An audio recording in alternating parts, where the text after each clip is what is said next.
अखियन के बा कहियो होई मिलन, का कहीं कितना लागल बतोह से लगन।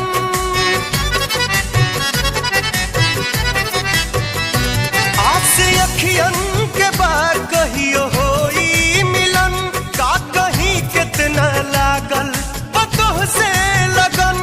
तोह के खोजत हई बन के पागल पवन, दाना पानी अस बुझल दस जहरिया रे।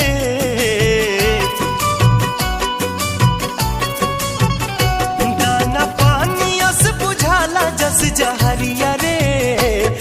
आप